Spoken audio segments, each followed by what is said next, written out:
Hi, everyone, and welcome to episode 203 of the Tick Bootcamp podcast. The title of today's interview is Enduring Spirit, an interview with Erin Meyers. My name is Richard Johannesson. And I'm Matt Sabatello. Matt, we named this episode Enduring Spirit because we have a young woman who has been battling Lyme disease without a diagnosis for over 30 years. But despite all the time and all the medical incompetence and all of the challenges that she's faced, she fought for a diagnosis and finally, after 30 years, received a Lyme disease diagnosis. Rich, Erin taught us so much about getting ready for Lyme treatment after such a long diagnostic journey. She had to get cavitation surgeries done and a lot of oral health looked at before she could even treat Lyme disease. Once she was past the hurdle of her oral health, she used IV Ozone and a wide variety of other things like muscle testing to start her healing journey. So, Matt, it doesn't matter when you get diagnosed. What's important is that you do get diagnosed and you never give up on your diagnostic journey. And more importantly, you never give up on your healing journey. And this is a woman who is going to heal now because she's finally gotten a diagnosis that she needs. So, Matt, without further ado, I'm really excited to introduce the enduring spirit of Erin Meyers to the Tick Bootcamp community. Hey, Erin Meyers, and welcome to the podcast. Hi, thank you for having me. I'm so excited.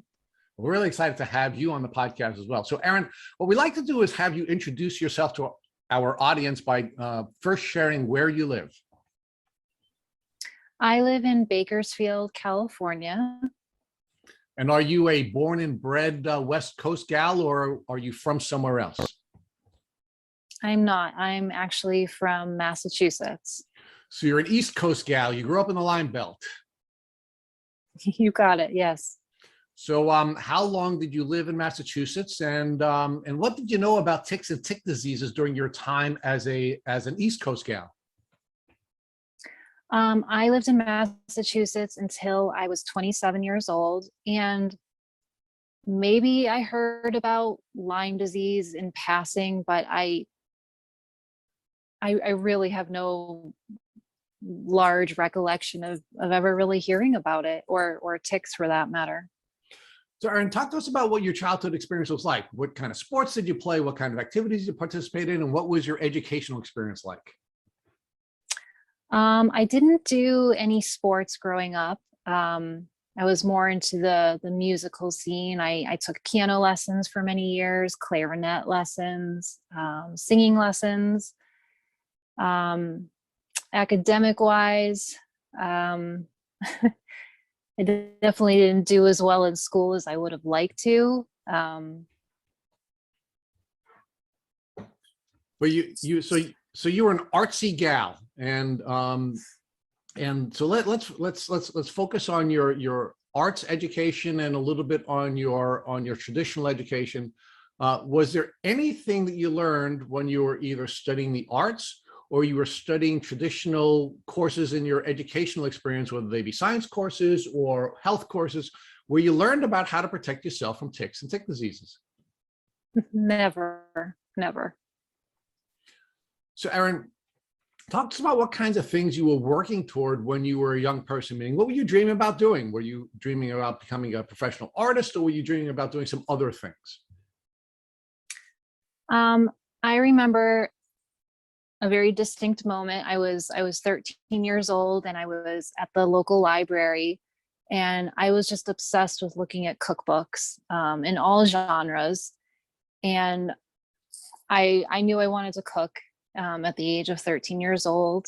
And I remember, my parents, we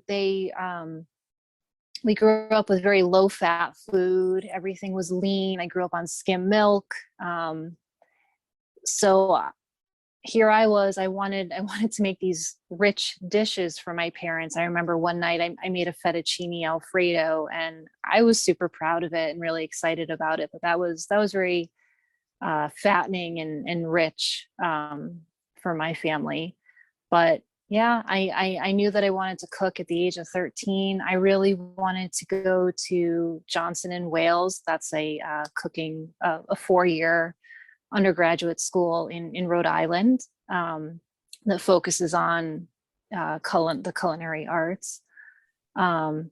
Unfortunately, my parents wanted me to, well, I shouldn't say unfortunately, they wanted me to focus more on the traditional academics and, get that under my belt first, and maybe later down the line, if I wanted to focus on cooking, I could. But so that was upsetting because I already knew what I wanted to do, but the cooking had to come later. So you always felt the draw to the arts. You went from being a musician to being a somebody in the culinary arts, but you first went to college and honored your parents' request to get a traditional education.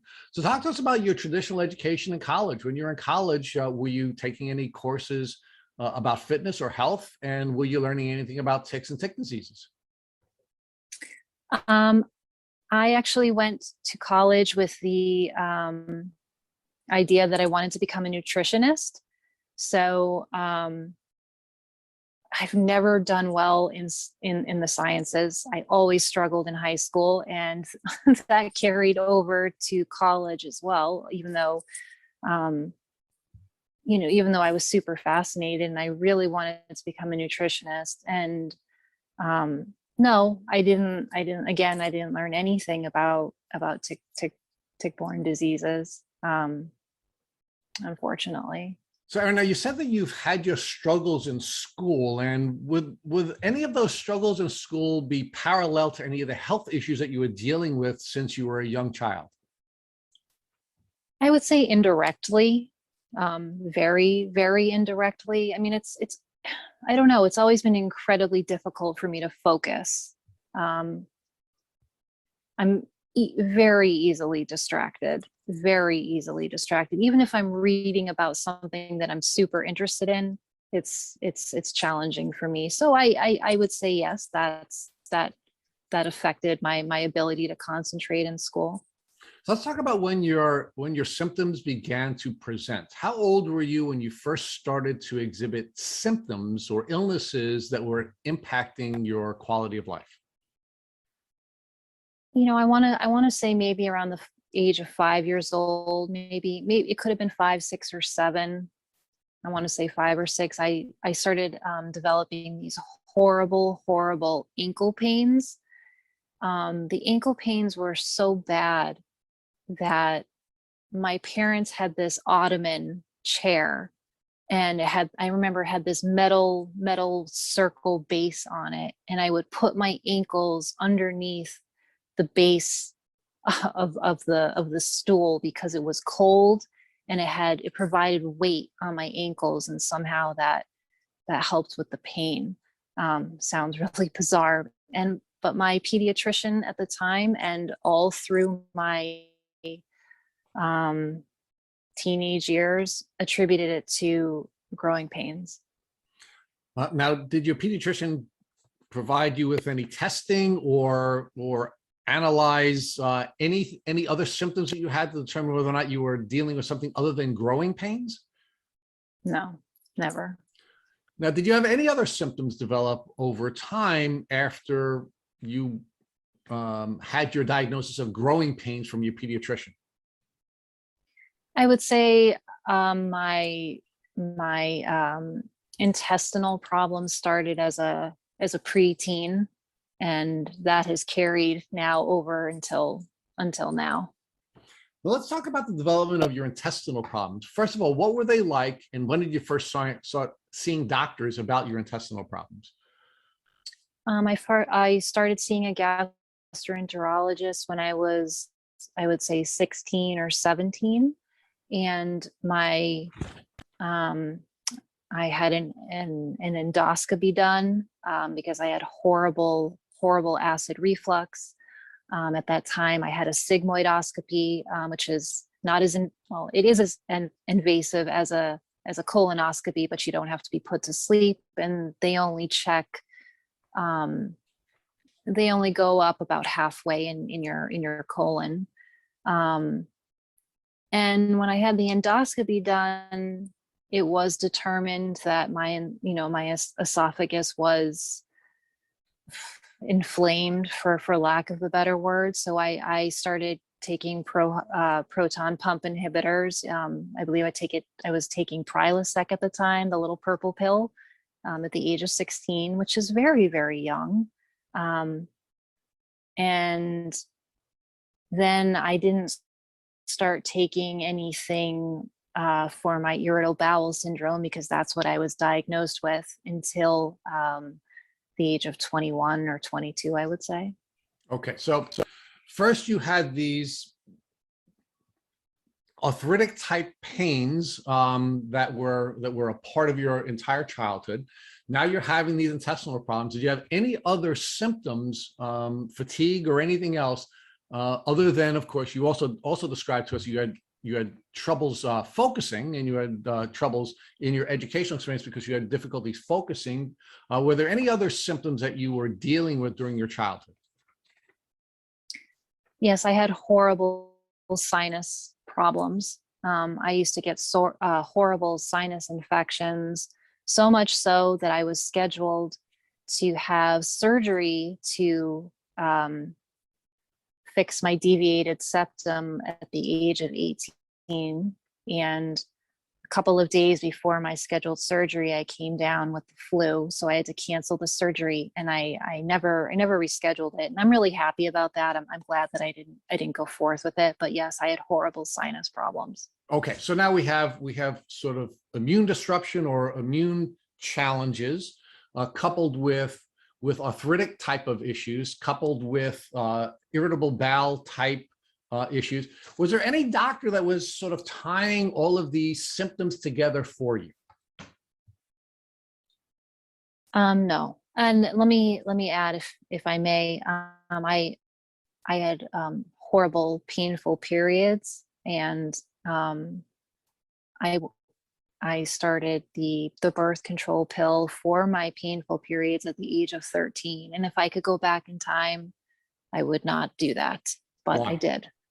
Why would you have taken a different path for that particular symptom than was prescribed for you by your doctors? Because no disclaimer was given to me back then about all of the adverse effects that the birth control can give you. They just give you the pill. And while it did help with my cramps, no doubt, I think I was on it for 16 years straight. And I think that completely destroyed my already sensitive gut. So now let's focus on all of these symptoms that you were now managing. How many different doctors did you treat with, and did anyone ever give you a diagnosis or tied all these symptoms together? No. I mean, I'll go up into my early 20s. You know, I had my pediatrician, my gynecologist, my gastroenterologist, my ear, nose, and throat doctor. I also suffered from horrible depression as a teenager, so I was seeing different therapists as well. And I do believe that I was, either as a teenager or in my early 20s, I did see a rheumatologist to see if I had arthritis, rheumatoid arthritis, and I was tested negative. However, I'm not sure that I was properly tested. Okay, so Erin, I guess the question that I'm asking you is, you had a whole bunch of different doctors testing you for all kinds of different symptoms, none of whom were giving you a diagnostic outcome, right? I mean, no one gave you a diagnosis for what was wrong with you. And it seems to me that no one was coordinating your care, meaning was there a primary care physician who was receiving all this information from the psychologists and from your gastroenterologist and trying to come up with a general diagnosis, or were your parents collecting your medical records? I mean, who was managing this diverse set of care that you were receiving, and who was trying to tie all of this together, if anyone? Nobody. So now it sounds to me that you were dealing with a lot of gastro type problems, and they were developing over time. How are all of these problems collectively impacting your ability to pursue your dreams? Meaning, how is it interfering with your ability to ultimately get to the place where you wanted to be and to become a culinary artist? I mean, they severely affected my life then, and they're severely affecting my life now. And they really took off when I in my sophomore year of college. so much so that I couldn't leave my dorm for a month. I was pretty much bedridden and bathroom bound. It was pretty bad, and I would say, yeah, that was the turning point of my gastrointestinal problems. So, what did you do when you had that breakdown when you were a sophomore in college? At the time, I just wrote it out, and I would say maybe it was a year later, 6 months to a year later, that I started seeing a new gastroenterologist, I believe, who then put me on a very low dose of a very old antidepressant called amitriptyline. And at the time, it was research that a very low dose could help with the muscle spasms in the colon. And how did that work for you? Unfortunately, it's been so long now that I can't truly remember. It might have helped to a very small degree, but I still remember suffering greatly with problems. So I don't really think it helped that much. So, Erin, you still wanted to pursue the culinary arts. What impact was all of these developing illnesses or these developing symptoms having on your ability to pursue your dream of becoming a culinary artist? Well, at the time, this was all impacting my ability just to be, in college, let alone wanting to pursue that. So I mean, it was affecting my academic career greatly. I did end up pursuing the culinary arts later in my 20s, but yeah, it was affecting it greatly. How is it affecting the rest of your life? Meaning socially first, was it impacting your ability to have friends, to go out, to do the kinds of things that young people do? I would say, up until about the age of 27, 28, I was in a 6.5-year relationship in my 20s, and my boyfriend at the time, he was incredible. He was very loving and caring and understanding of my problems. We were able to go out. I was still able to have a social life, but it did impact it greatly. Sometimes we have to leave places early. I would get nauseous a lot. I remember I would have to lie down a lot. So it impacted it tremendously, though. So let's talk about now your completion of your undergraduate education and your moving into the workforce. Did you complete your undergraduate education, and did you ultimately move into the workforce? I did not complete it, no. And then I would say, again, until about the age of 27, I was taking 1 or 2 classes here and there to try to finish my undergraduate, and I was working simultaneously. But I couldn't get it together and finish my undergrad. So what were you doing professionally at that time? I really enjoyed working domestically in private homes. I've always loved cooking and cleaning and taking care of people. So I worked in a couple of, very, very well-to-do, high-end homes, cooking, cleaning, doing errands for some really wonderful families. So you were able to begin doing the work you always wanted to do, and you were now starting to pursue your culinary arts. Mm-hmm. So how was your health at that time, and how is it impacting your ability to do the work that you were doing? Compared to now, my health was pretty darn good.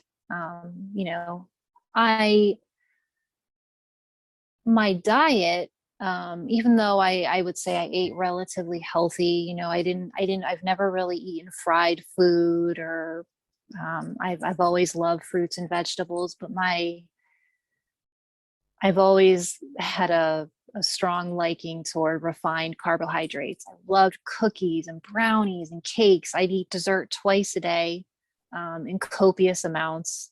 I would always say the meal was the means to the end of just getting to dessert. All I cared about was dessert. So I ate a lot.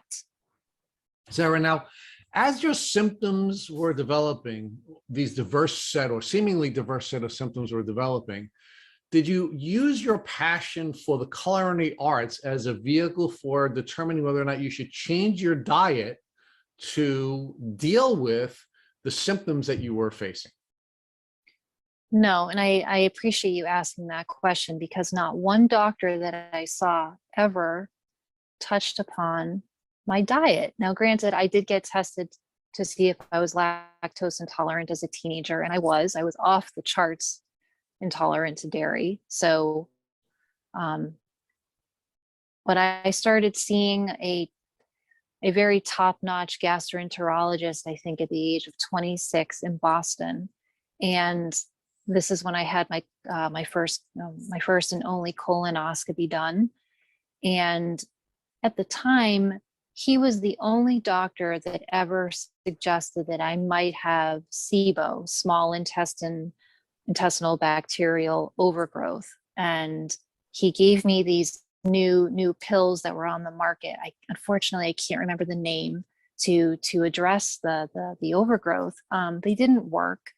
But I find it fascinating that you're telling me that I have this bacterial overgrowth, but you don't ask me one question about my diet. And I find that very fascinating. So therefore, at that time, I never put two and two that maybe my diet had something to do with it. Now, when you were given your potential diagnosis for SIBO and you were given the medication that you were given, did the doctor talk to you about detoxing and the importance of detoxing in order to be able to overcome the challenges associated with SIBO? No, and I had not come across that word myself either. Okay.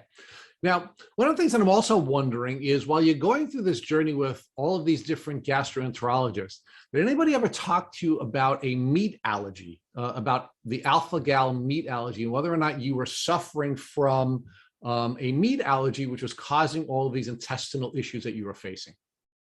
No.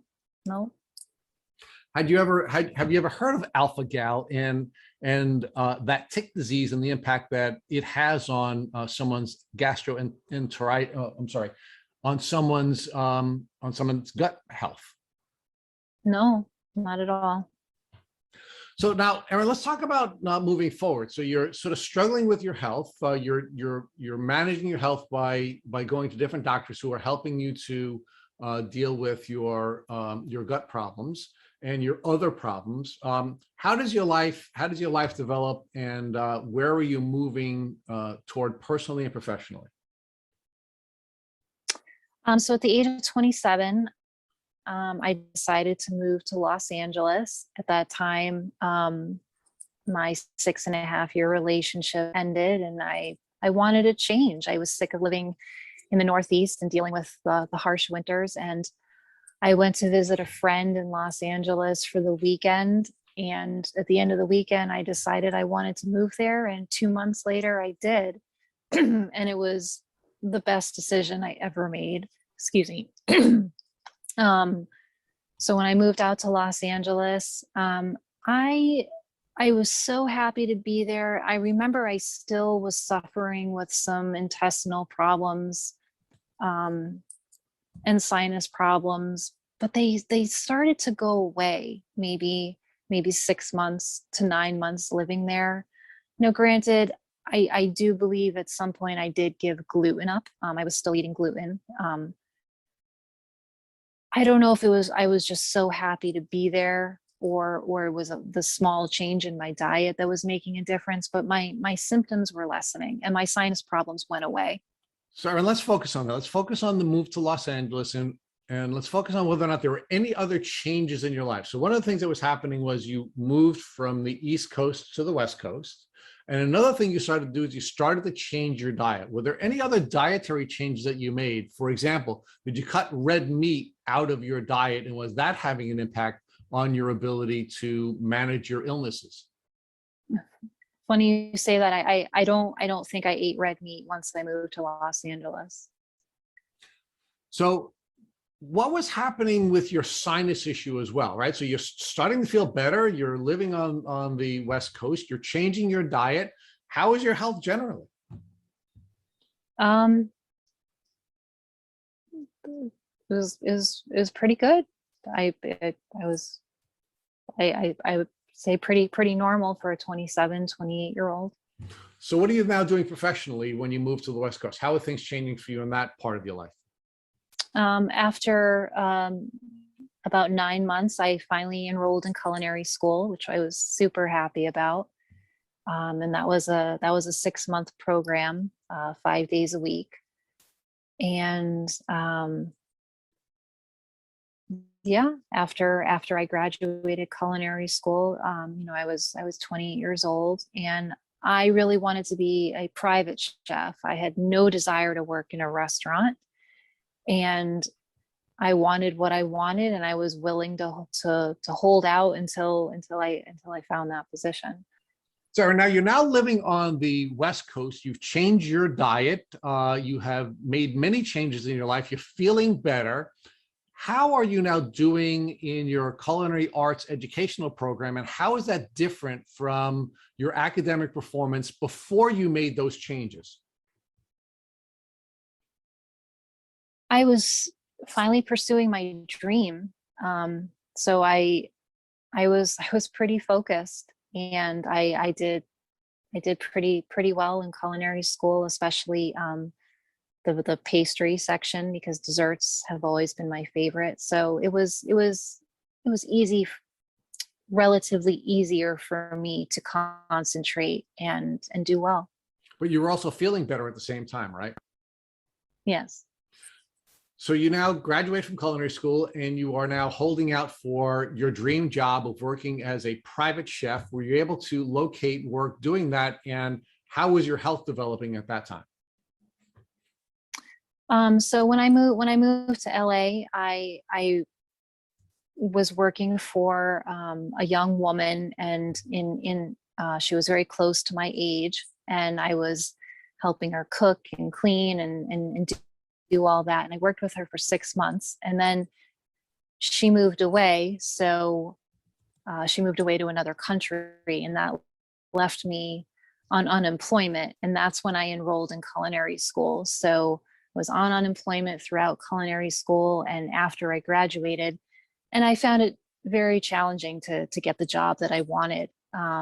So eventually, even though my health was pretty good, I inadvertently, I don't want to say inadvertently, I cut out pretty much all refined carbohydrates, and I was on a very meat, chicken, and turkey centered diet with vegetables. And I felt well. I didn't go on the diet to try to help any health issues. I went on the diet because at the time I was kind of suffering for some body issues. Living in Los Angeles, you become very aware, at least as a young woman, you become very aware of how many, quote, beautiful people there are.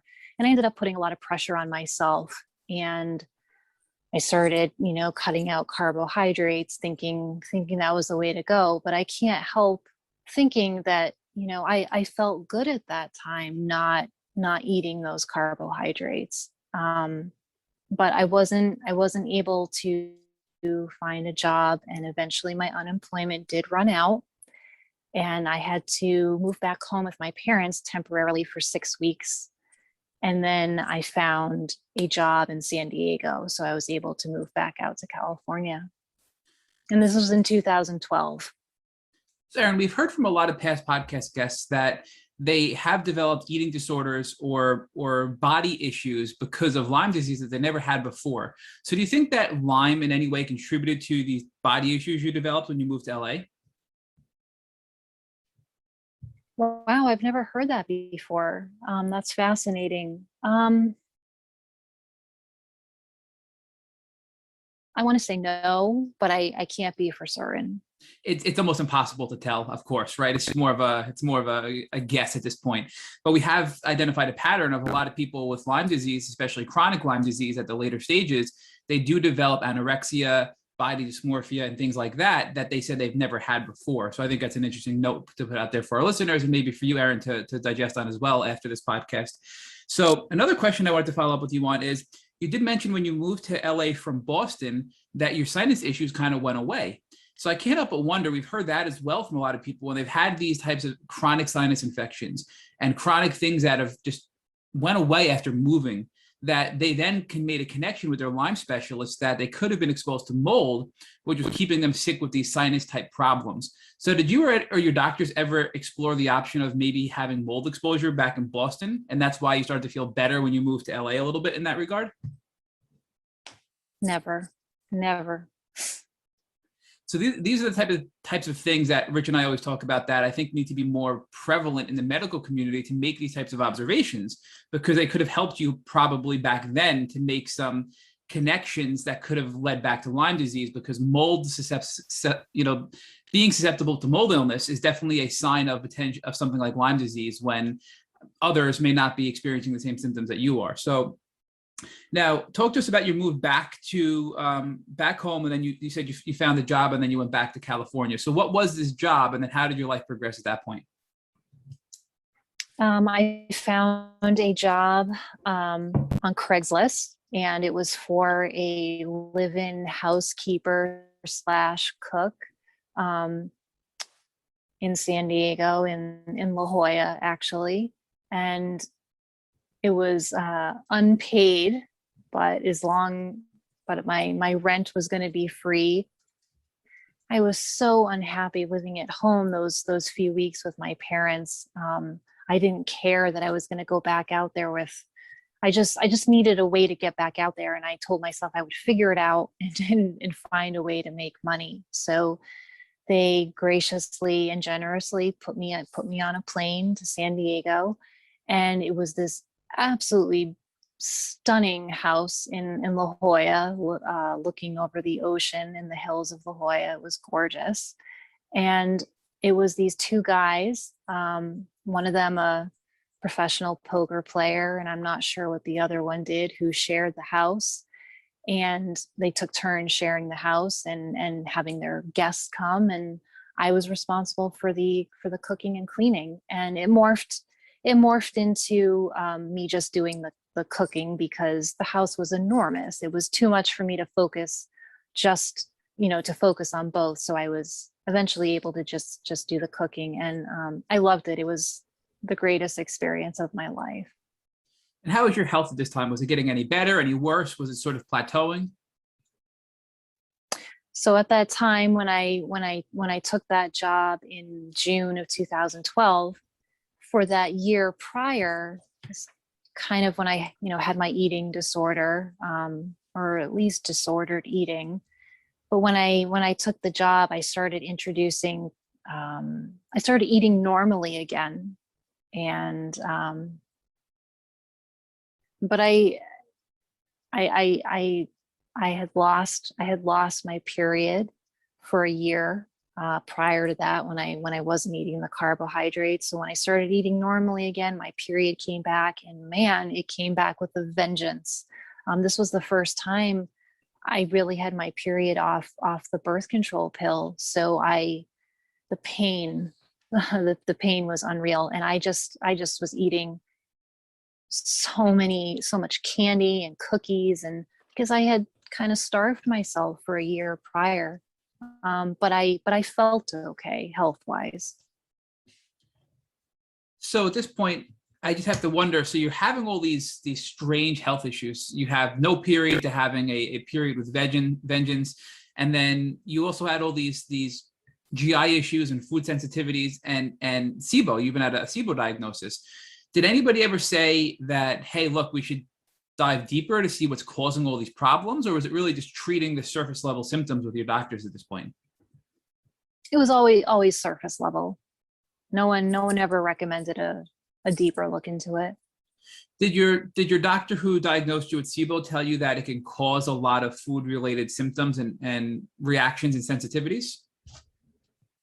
No, I don't remember him ever giving me anything specific about it, because at the time it was such a new term. That was in 2008, maybe. And this was before social media. So he said, there's this term SIBO. It's kind of this new thing we're hearing about. So there really wasn't too much information on it. For those listening, SIBO, I believe, stands for small intestinal bacterial overgrowth. Is that correct, Erin? Yes. So now talk us through, you're working at this beautiful home with two, it sounds like, very nice men that you're working with, and you become, it sounds like, their chef, their personal chef. And you're still feeling all right, but you're just having now your menstrual cycles becoming more and more extreme. So what happens next at this point? So I was at this job for 9 months, while it was incredible. And I met my now boyfriend there. He was the assistant. I was the chef. The job really burned me out. It was, well, like I said, it was the most incredible experience of my life. I got to do things that I never dreamed I'd be able to do. It burned me out. And after 9 months, I left and I moved to Las Vegas. I moved to Las Vegas in the spring of 2013. And I kind of just took a couple of months off because I was so burnt out from the job. And I worked on a food truck for a few weeks. And after that experience, I started working for a couple that was friends with one of the guys that had the house in La Jolla. And I ended up becoming their chef for 6.5 years in Las Vegas. So what caused you to move to Vegas? It sounds like you went there and worked on a food truck before finding that job. So what caused you to leave? Well, I guess it sounds like you were burnt out, and that was the trigger for you to leave the job as the personal chef. But why go to Vegas? Well, one of the guys I was working with, he lived there, so I had kind of become familiar with Vegas at that time. My now boyfriend, who wasn't my boyfriend then, the assistant, he lived in Las Vegas. I don't know, something pulled me there. The living was cheaper, and I wanted to take some time off, so it made sense. Well, let me move somewhere where it's a little less expensive, and I can take a little time off, and it won't adversely affect me too much financially. Something pulled me there, and now I know what it is, but at the time I just kind of went with my gut feeling.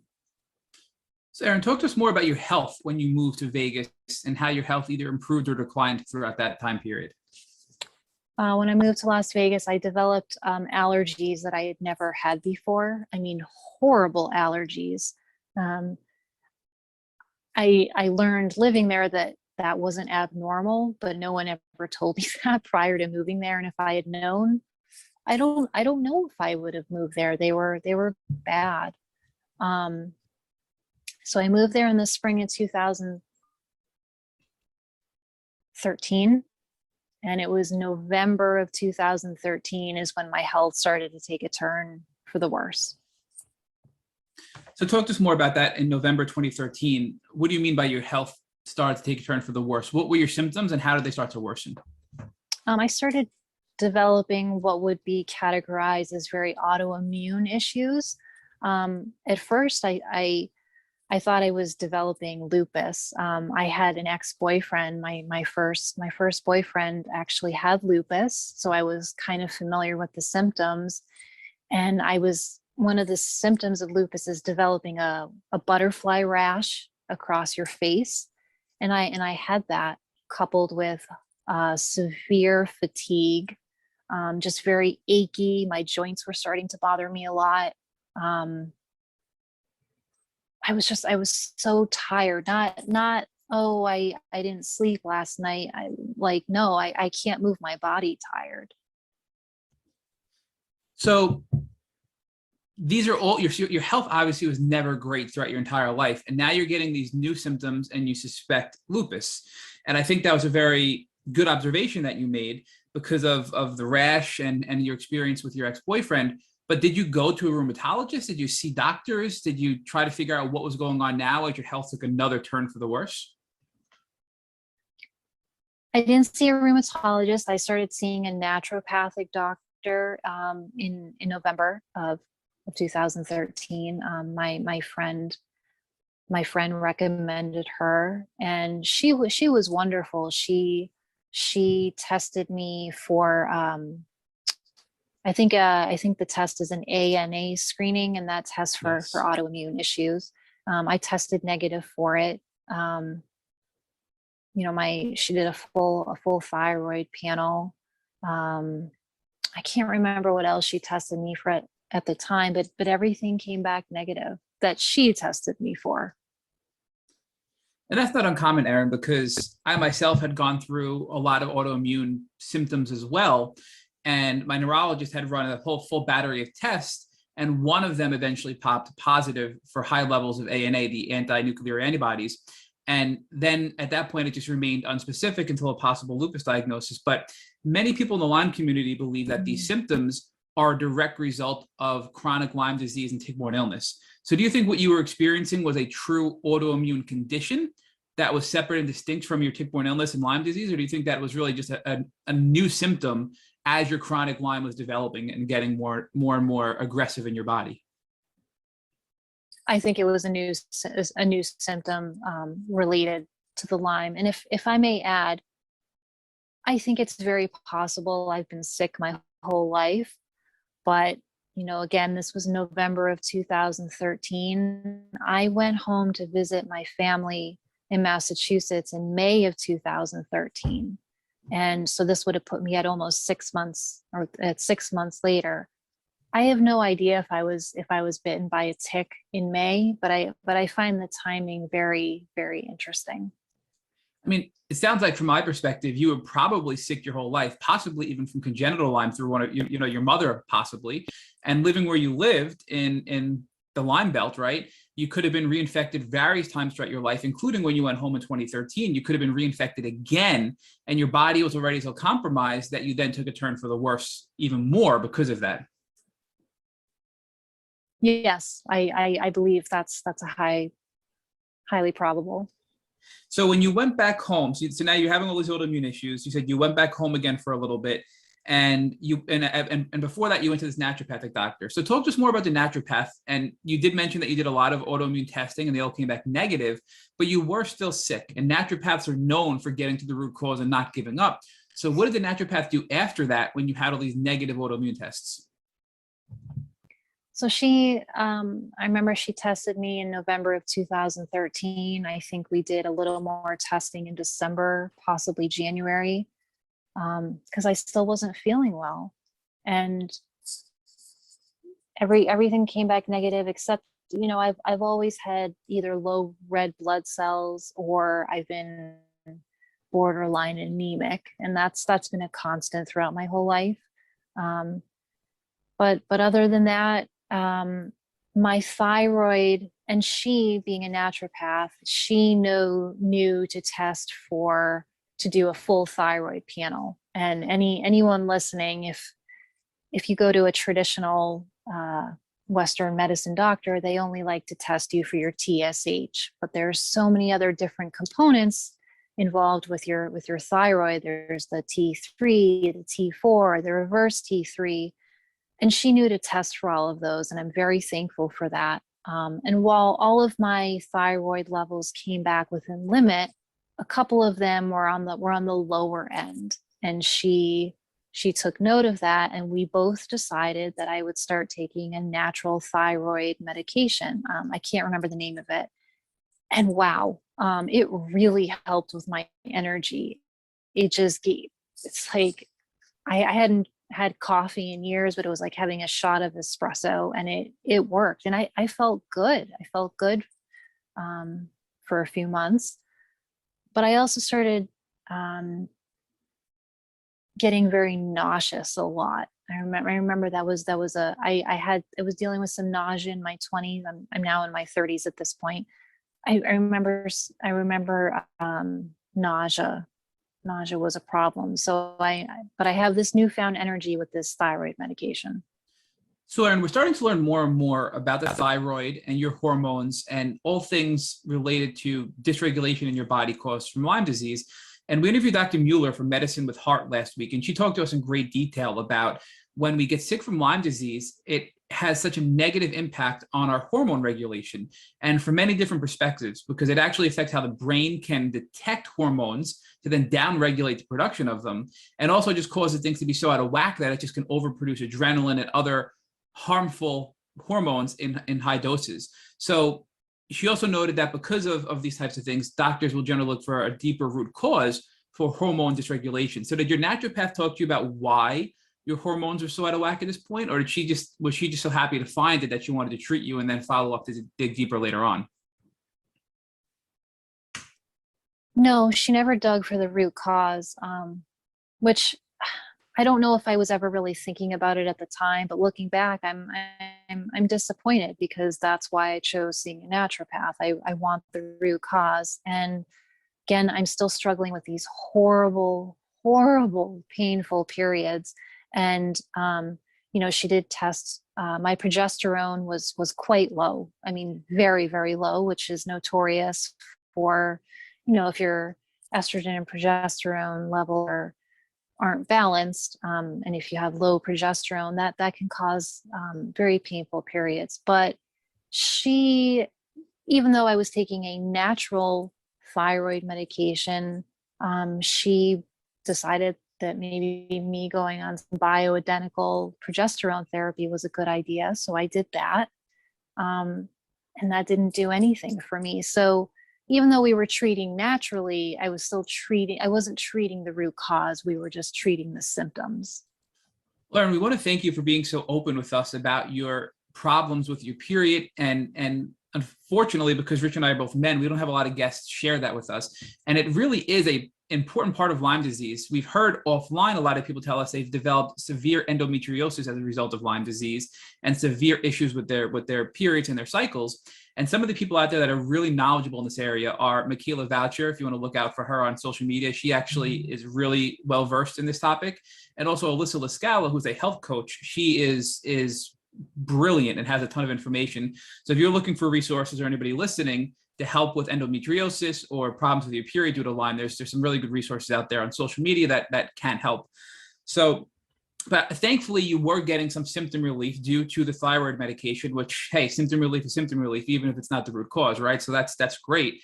So talk to us more about how things progressed. You went home to your parents after this, you came back, and did your health continue to improve? Did it backslide? Where did it go from there? So I want to say that I started taking the thyroid medication in probably May or June of 2014. And 6 months later, I'll never forget, I was getting out of the shower one morning, drying off, and I started to have this really hot sensation on the back of my neck. I mean, hot like I've never experienced before. Like I thought it was going to implode, and the heat just kind of went up my neck into my head region, and I was scared. I didn't know what was happening to me. So I went outside in my bathrobe, just trying to cool down. I could just feel my whole body on fire. I don't know how long this lasted. Obviously, it felt like eternity to me, but it probably lasted 1 or 2 minutes. But I don't know what that was, but I feel like that was a turning point of some sort. I don't know if anyone else has ever mentioned that to you related to Lyme. I don't know if it is related to Lyme, but I decided after that I wanted to go off the thyroid medication. I was concerned that maybe it was becoming too overactive at this point. So we have had many guests tell us that they've had an identifying moment where they had this health crisis like you described, and their health was never the same. And it varies, but some people have shared with us that it's been similar, where it's been this overwhelming sense of heat in their body, and usually comes after some sort of traumatic event. So is there anything going on in your life at this point, whether it was an emotional trauma or stressor or physical stressor, like you had an injury that you think could have caused this defining point in your health that caused you to take an even more of a decline down with your overall health?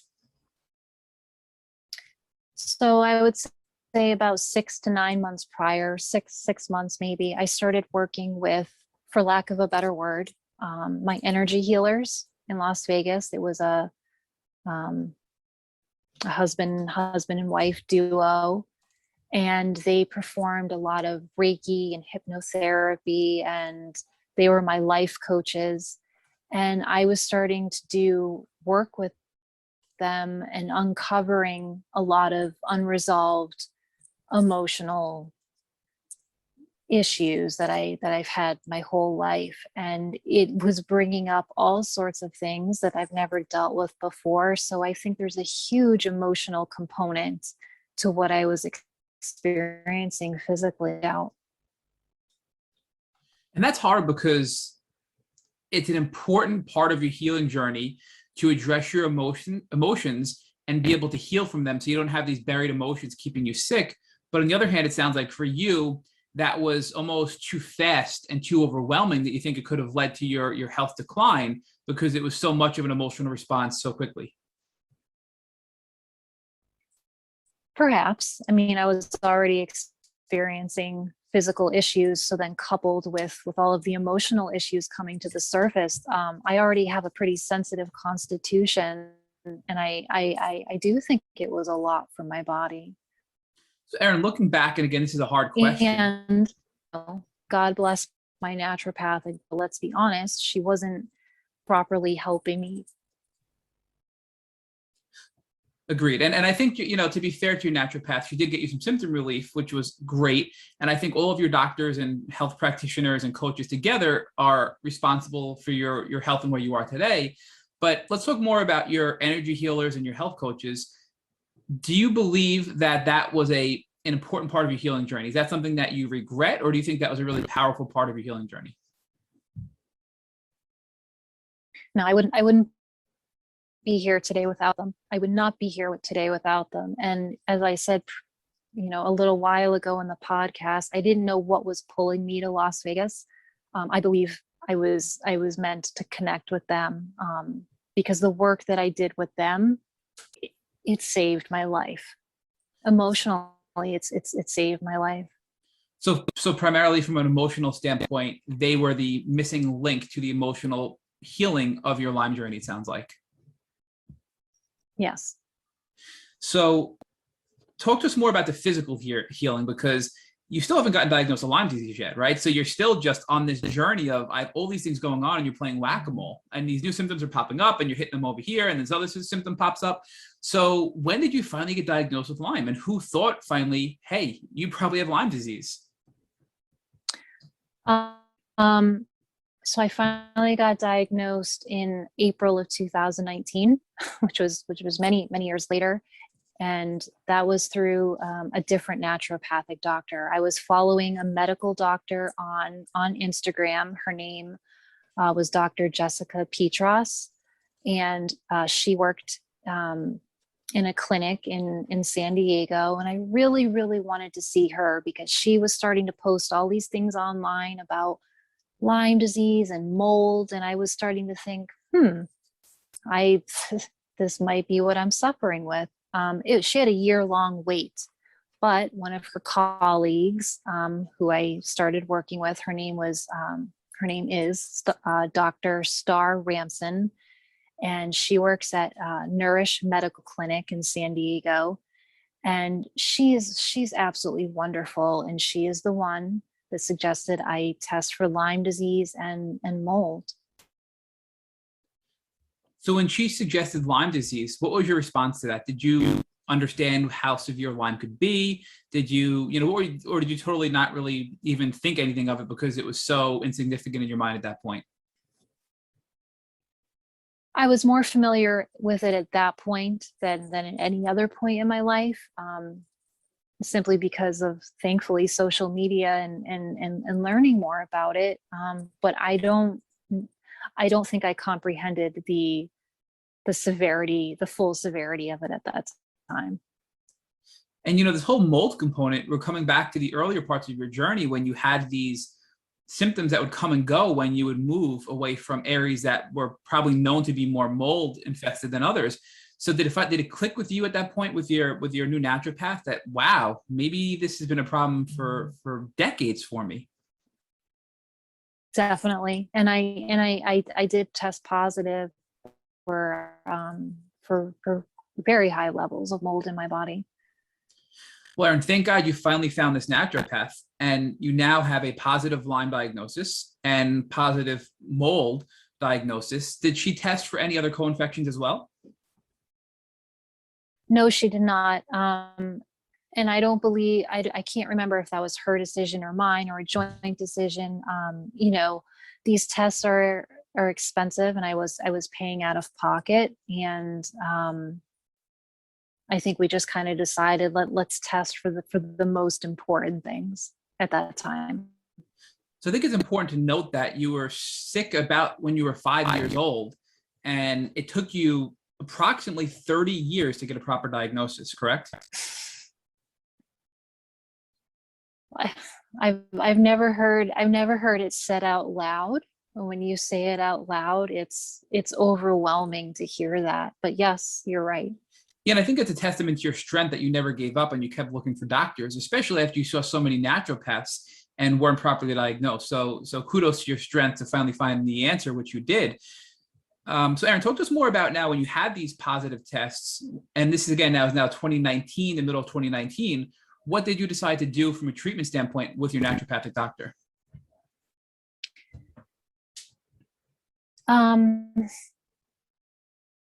So I started developing some teeth problems at this time. I had a lot of decay in my mouth, and I was never one to neglect my teeth.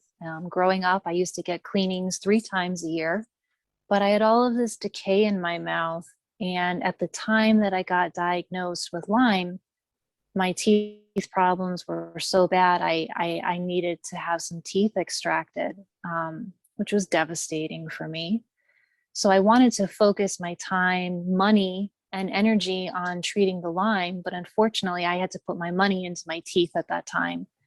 And so shortly after my Lyme diagnosis, that summer, the summer of 2019, I had 3 teeth removed, which was very traumatic for me. And going forward, I've now had 7 teeth removed. One of them was a root canal that I had done when I was 19 years old. So I took out an almost 20-year root canal. Sadly, it's my front tooth.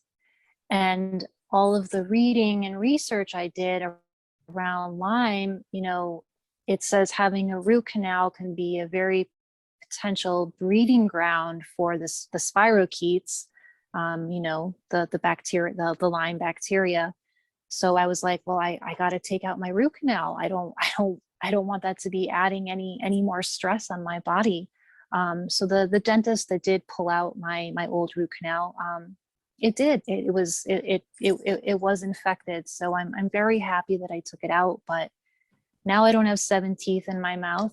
I've spent almost $20,000 on taking teeth out of my mouth and dealing with cavitations, and spending all of that money has not allowed me to put as much money as I would like toward my Lyme treatment. So, Erin, it sounds like you, in my opinion, you made a really good decision, because we've heard from so many doctors that oral health is such an indicator of your physical health.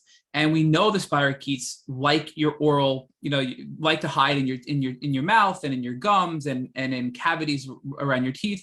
And we've heard from DNA Connections. We interviewed Dr. Leslie Douglas, who talked to us about how certain oral bacteria can actually prevent you from healing from Lyme. So many people use DNA Connections to test to see what bacteria exists in their mouth, and then also address that with Lyme disease. So I think that was a really important first step, because it may have prevented you from actually healing if you jumped right into the Lyme healing approach of your healing journey. So that really is, I think, a good, smart step you and your doctor made. But talk to us about how you felt during and after these procedures, because we know that any kind of procedure can be traumatic physically and emotionally to go through things like this.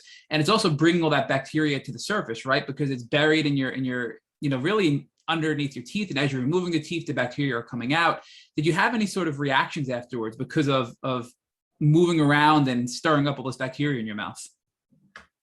I did. And I wasn't being properly treated at the time, to nobody's fault, because I was putting all my money toward my teeth. So I wasn't working with a practitioner, with my naturopath at the time, to properly detox while I'm having these dental procedures. But yes, after one of my cavitation surgeries, and for anyone unfamiliar with a cavitation, it's where bacteria can grow at an old extraction site or a new extraction site, in the jawbone, shortly after one of my cavitations. And I've never had any adverse reactions to teeth extractions, but shortly after, or dental work, but after this, my face kind of got puffy, and underneath my eyes, they were very red, they were very puffy, all around both of my eyes. And I didn't put two and two together initially, but I realized, oh my goodness, we're doing all of this work in my mouth. It is exposing a ton of bacteria. And if my body can't properly detox, that bacteria is just constantly circulating throughout my body.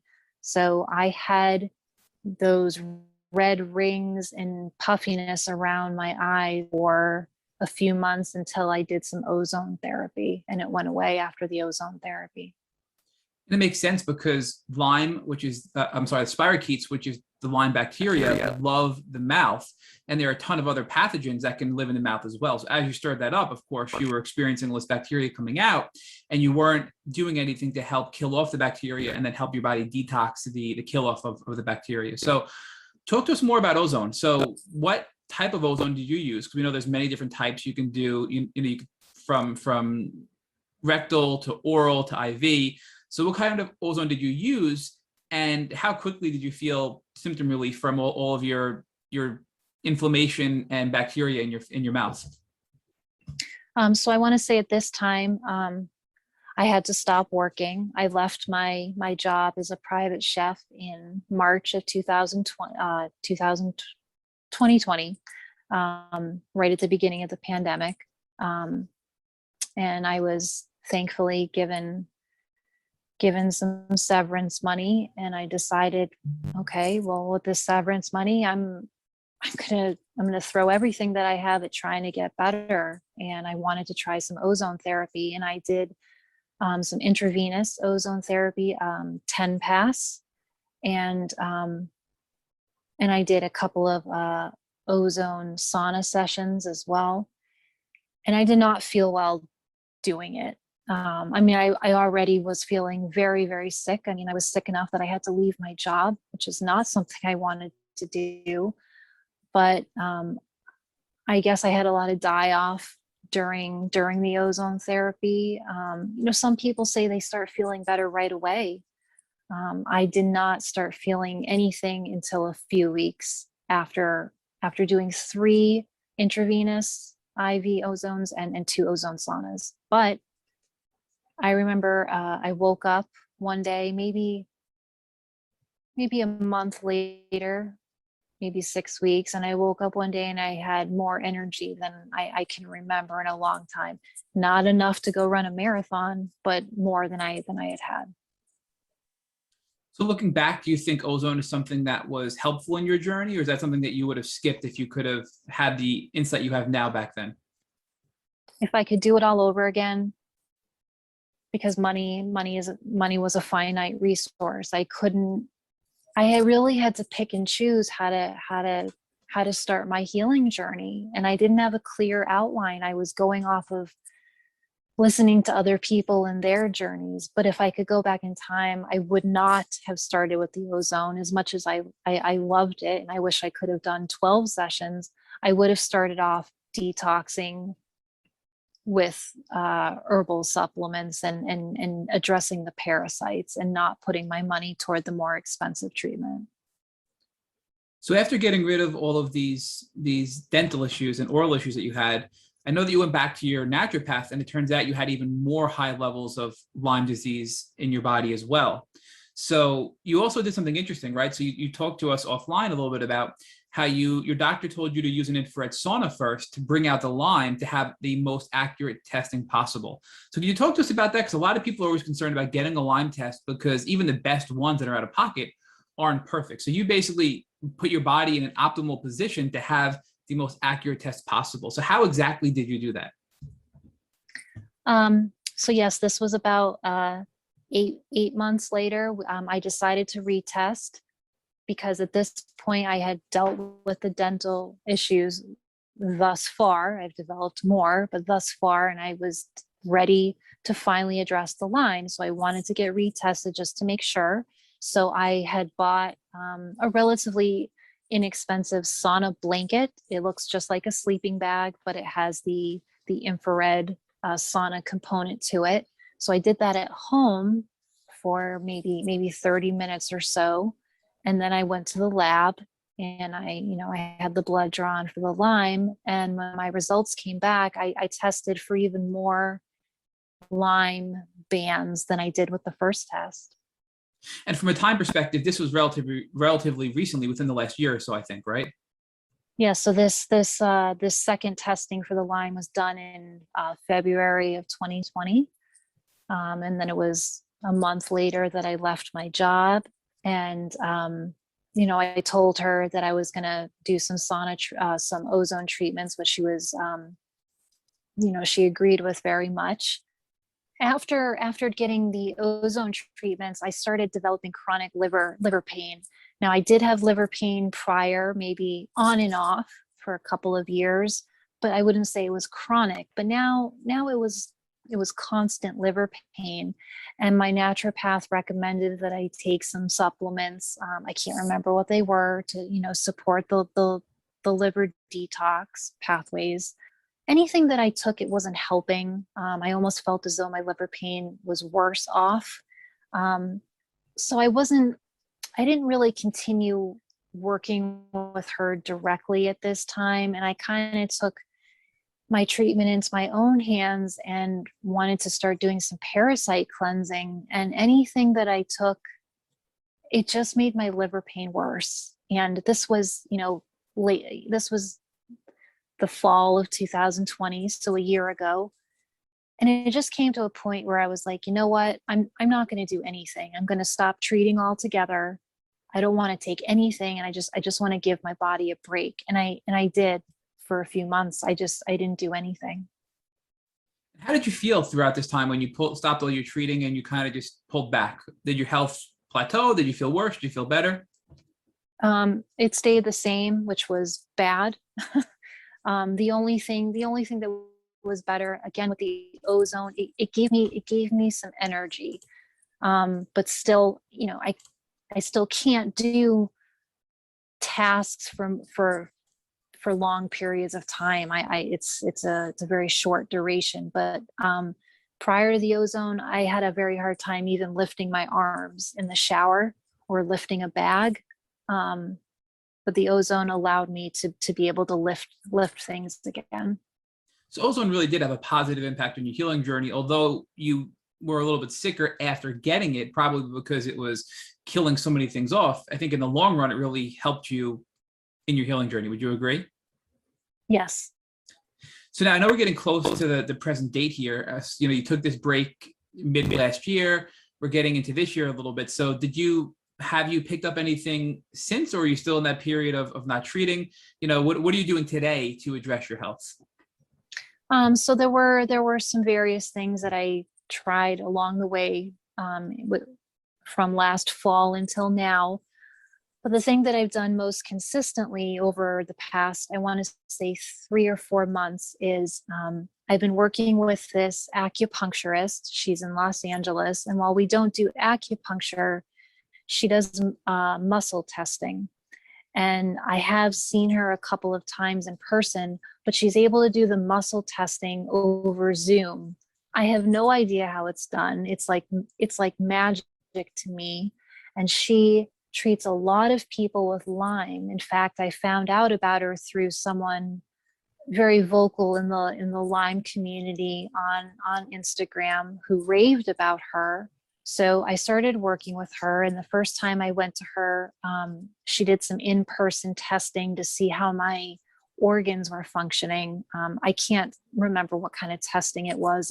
I was hooked up to some things through a computer, and my organs tested very, very poorly. I think she downplayed it, but she said, Erin, in so many words, you're not in good shape here. And I knew that just by the way that I felt. So over the past 3 to 4 months, every week, give or take, I've had to take a couple weeks off here and there. She muscle tests me to see how my hands are responding and what my greatest weaknesses are. And it's the most consistent thing I've done in my healing journey thus far. And I'm taking supplements that are specifically geared toward my body, because I was telling her about all of the supplements I was taking, and she muscle tested me for those particular ones, and they weren't in line with what my body needed. So I feel really good about the ones I'm taking are the ones that my body wants. And it's been a slow process, but we are focusing on parasite cleansing, dealing with the yeast, dealing with the fungus in my body, and a lot of liver detoxification. I don't feel any better physically, but I will say the one thing that I have noticed, and I don't know if it has to do with the herbal supplement that I'm taking for the fungus. A few days after I started taking that one, I noticed a lift in my brain fog, and my brain fog has been really, really bad. And while I'm nowhere near as clear as I would like to be in my cognitive abilities and my memory recall, I feel as though a cloud has been lifted, and it makes me feel like I'm on the right path. Erin, that's amazing. So it sounds like you're going to keep treating on with this doctor you're seeing, this acupuncturist, and doing the muscle testing to address the specific ailments that you're finding as a result. And clearly you're having success so far, even though it's been so short term at this point. Now, talk to us about what your plans are for the future. Are you going to do anything else, or are you going to stick with this current plan and continue to muscle test and continue to treat with herbs as a response to the muscle testing? Yes, I'm going to continue with it. Unfortunately, as you know, with Lyme, it's a very difficult and expensive a disease to address, and most things are not covered by insurance. And I've put everything that I've had to try to get better financially at this. And, I can't work. I still am not capable of working. So going forward, I'm not going to be able to treat with her as often as I would like. And, that's probably going to slow down my progress quite a bit. Hopefully I'll be able to treat with her at least once a month, but beyond that, I can't do more, which sucks because I just want to get better. I had mentioned earlier, would I have started with ozone therapy? No, I would have started with what I'm doing with her right now, because I think the most important thing from all my research is to address the parasites and the mold and the yeast. I think that's very, very important. But if I could afford to do so, I would do a lot of colonics. I would get acupuncture. I would do some lymphatic drainage massages. I think these are all very important modalities to do in conjunction with the parasite detox as well. So, and Rich is going to get more into talk to you more about the resource constraints and how to possibly manage that. But before I hand you over to Rich, I do want to ask, what are some of the herbs you're taking with this acupuncturist after muscle testing, and which ones do you think are working the best in your healing journey? Oh my goodness, there's so many.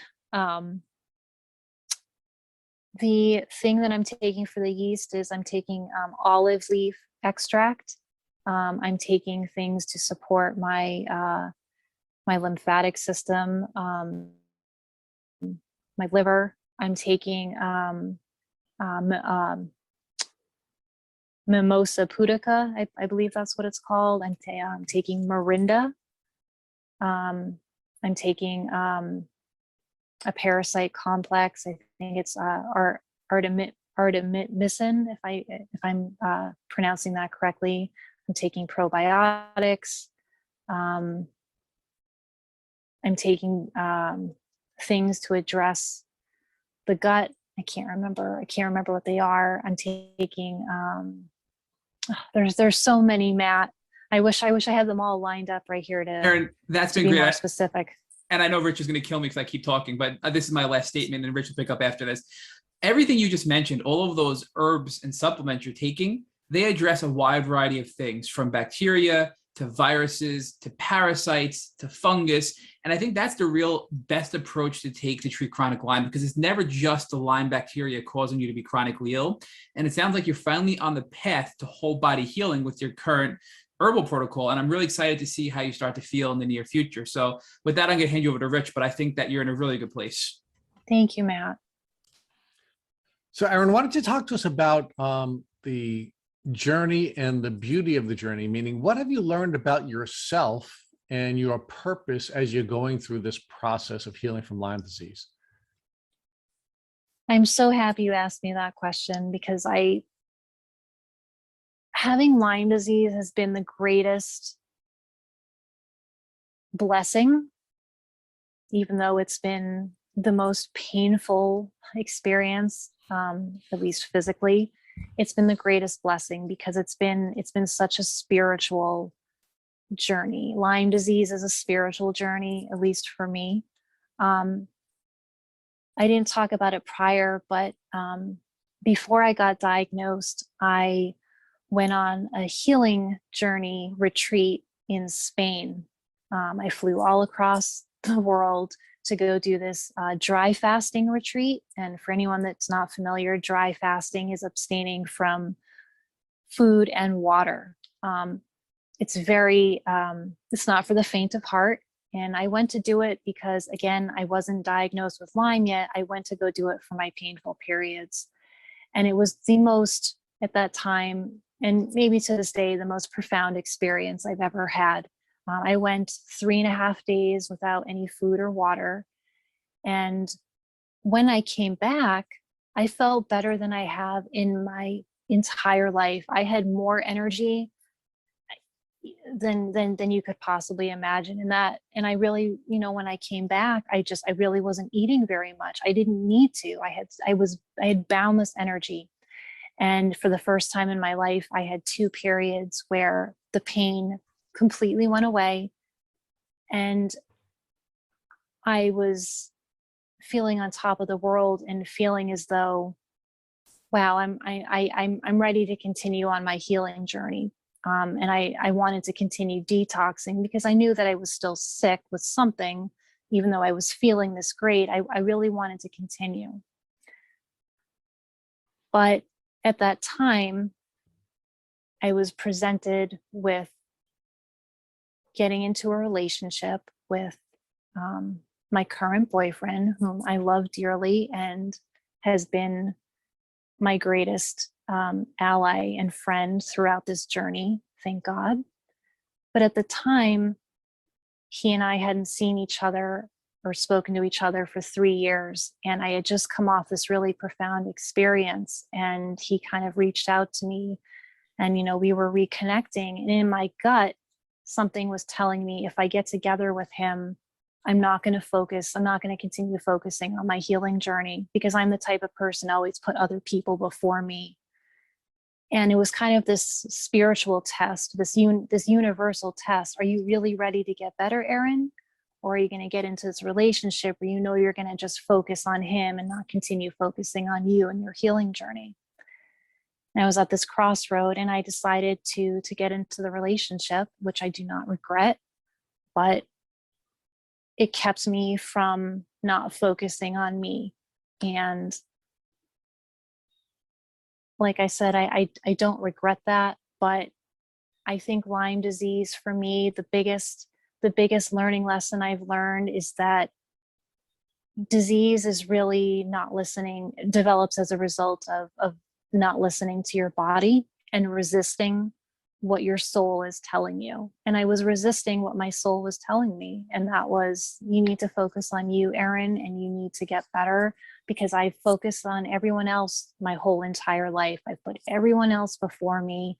I've bottled all of my feelings, and Lyme disease has shown me you can stuff it down as much as you want to. It will always resurface. Now, Erin, I want to ask you the final question we ask everyone on the Tick Bootcamp podcast, and that is, if God forbid your boyfriend came walking into your room right after you finish his podcast and he had a tick biting him on his arm, what would you recommend that he do so that he could avoid going on a difficult chronic Lyme disease journey? I don't think I could answer this as well as other people. I think you have far more information about this than I do. I would suggest doing the traditional, 2 to 4 weeks of the doxycycline, antibiotics, in conjunction with doing a very serious detox protocol, doing, with the herbal supplements. So I would suggest doing both. Thank you for listening to the Tick Bootcamp interview with our guest, Erin Meyers. To our listeners, we have a call to action. First, if you'd like to learn more about Erin Meyers, please visit our Instagram page at Erin Simone Uncooked. Second, if you enjoyed this episode of the Tick Bootcamp podcast, please share with your friends by using the social media buttons you see at the bottom of our post. Third, Tick Bootcamp has created a Tick Bite blueprint that has been inspired by the information that has been shared with us by past podcast guests. We urge you to visit our website at www.tickbootcamp.com to view the blueprint. Please note we would appreciate any input or any improvements you would like to share with us. Fourth, don't forget to subscribe to this podcast on Apple Podcasts, Google Podcasts, or Spotify to get your automatic episode updates of our Tick Bootcamp podcast. And finally, we thank your community for your comments on our past podcast episodes. Please take a minute to leave us an honest review on Apple Podcasts, on Instagram, or on our website. We make it a point to read every single one of the reviews you are willing to share with us. Thank you for listening.